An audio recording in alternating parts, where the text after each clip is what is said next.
और हजारों वैज्ञानिक, हजारों लोग उसका रिसर्च कर करके रह गए, पर उनको ये नहीं मालूम पड़ा कि आखिर ये मक्खन कैसे बन जाता है। और आप भी लेकर जाना, 1-2 किलो घी लेकर जाओ, आधा किलो ले जाओ, 250 ग्राम ले जाओ, 5-10 रुपए का ले जाओ, कितना भी पिघला कर, गरम कर कर, तपा कर, कैसे भी लेकर जाना और चढ़ाओगे और मक्खन बन जाएगा। जैसे मनाली का बिजली महादेव, कुल्लू मनाली में बिजली महादेव, जहां पर सबसे पहले अगर बिजली गिरती है तो शंकर भगवान के शिवलिंग पर गिरती है और शंकर भगवान के टुकड़े टुकड़े हो जाते हैं। बिजली महादेव।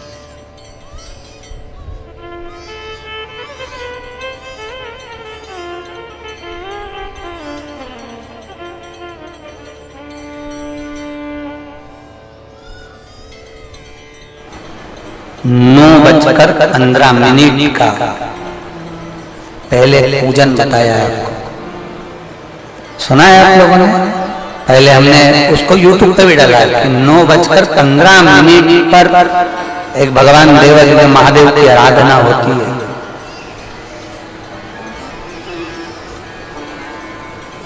ये कोई सियोर वाले महाराज ने बनाकर नहीं बताया कि 9:15 पर आराधना होती है, हमारे शास्त्रों में भी उसका उल्लेख है।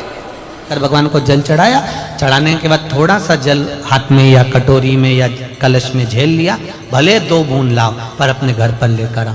उस 2 बूंद जल का भी स्पर्श कलश के अंदर हाथ की 3 उंगलियां लगाकर अगर त्रिशूल पर टच कर कर मात्र आपने उस कलश के अंदर लगा दिया और वो जल भी आपने अपने घर पर छोड़ दिया, छीट दिया या उसका आचमन मात्र हो गया, तो व्यक्ति का यश बढ़ना अपने आप प्रारंभ हो जाता है, उसकी यश की प्राप्ति उसको होने लगती, उसको यश की वृद्धि होने लगती, उसको यश की प्राप्ति होने लगती। त्रिशूल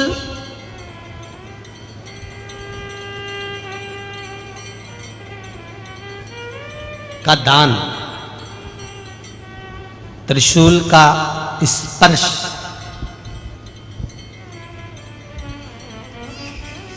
एक बहुत अच्छी बात कहना चाहेंगे, आपके स्मरण में रहना चाहिए, बहुत सुंदर सुंदर। कभी अगर मौका लगे, कभी अगर मौका लगे और शंकर भगवान का बहुत सुंदर श्रृंगार हो गया, बहुत सुंदर श्रृंगार हो गया और शिव जी पे माला भी बहुत अच्छी चढ़ी है, बेलपत्र भी अच्छी चढ़ी है, धतूरा भी अच्छा चढ़ा हुआ है, फूल भी अच्छे चढ़े हुए हैं और आपने देख लिया शिव जी का बहुत अच्छा श्रृंगार हो गया और तुम्हें कभी मौका लग जाए ऐसा,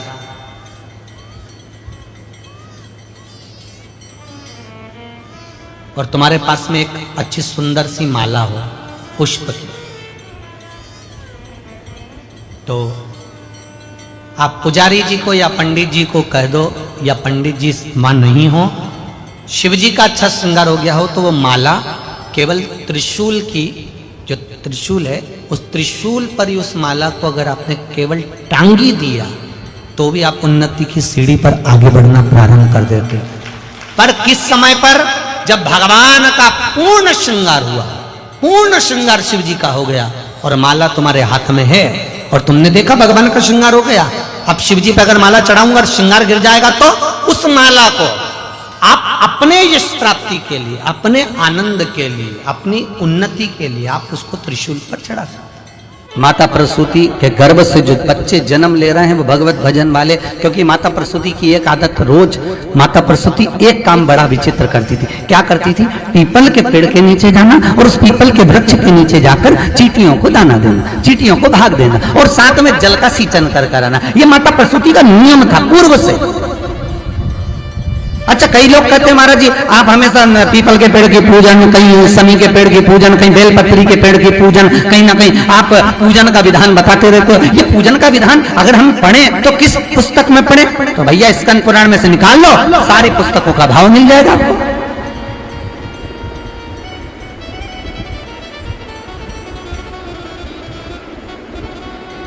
क्यों हमारे हिंदू धर्म में कहा गया कि आंवले की पूजन करो, दशा माता के दिन पीपल की पूजन करो? क्यों क्यों वर्णन कर, शास्त्र क्यों कहता है, उसका विधान यहाँ पर लिखा है। माता प्रसूति ने जितने बच्चों को जन्म दिया, 60 कन्या माता प्रसूति के गर्भ से जन्मी, माता प्रसूति के गर्भ से पुत्रों का भी जन्म हुआ, और जितनी कन्या और जितने पुत्र का जन्म होता था माता प्रसूति उनके गर्भ के समय पर पीपल के वृक्ष की परिक्रमा करती, पीपल के वृक्ष में दाना देती, पीपल के वृक्ष में जल का सिंचन करती, पीपल के वृक्ष में पूजन करने के लिए जाती। तो माता अगर मन में भाव होगा भगवान की भक्ति का, भले सामने पीपल का वृक्ष हो, पर भाव अगर मन में होगा तो भगवान संतान भी वैसी ही देगा। अब तुम्हारे मन में तो बस डॉक्टर ने कह दिया बेड रेस्ट है, रिमोट हाथ में लेके दिन भर टीवी, और टीवी में भी कथा नहीं, केवल वो नाटक, और नाटक में भी ऐसे ऐसे नाटक हो गए कि 24 घंटा कहीं ना कहीं की रोटी मिले। जब देखो जब नाटक चालू हो ना तो पूरे नाटक में थोड़े दिन ऐसे आते हैं जिसमें नाटक के जो रोल करने वाले हैं वो मुस्कुराते हुए दिखेंगे, बाकी के समय तो रोते ही मिलेंगे। तो औलाद भी ऐसी पैदा हुई कि इनको गोदी में रखो तो चुप, नीचे सुलाओ तो पे करे।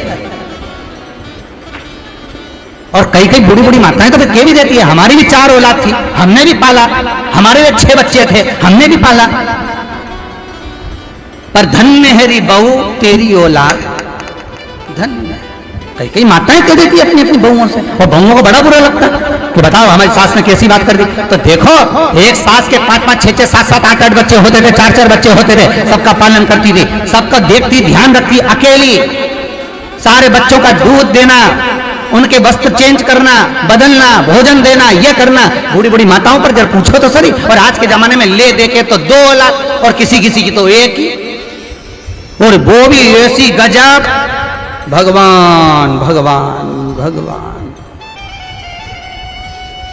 हे द्वारकानाथ, सास भी सोचे अनोखी पैदा करी इसी ने।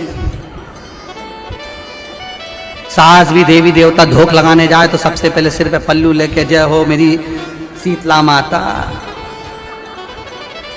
गजब की पैदा करी। औलाद तो इसी ने पैदा करी, बाकी के सब ने तो यूं ही करी। जिस नारी का गर्भ ठेरता हो फिर गिर जाता, फिर कुछ दिन चढ़ते हो फिर गर्भ गिर जाता, या बच्चा आधा बनता हो, बच्चा पूर्ण ना बन पाता हो। तो शिव महापुराण की कथा कहती है कि एड़ी से लेकर चोटी तक स्त्री एक मौली, मौली मतलब जो हाथ में नाड़ा बांधते हैं, लच्छा बांधते हैं, उसको नाप लें, और नाप कर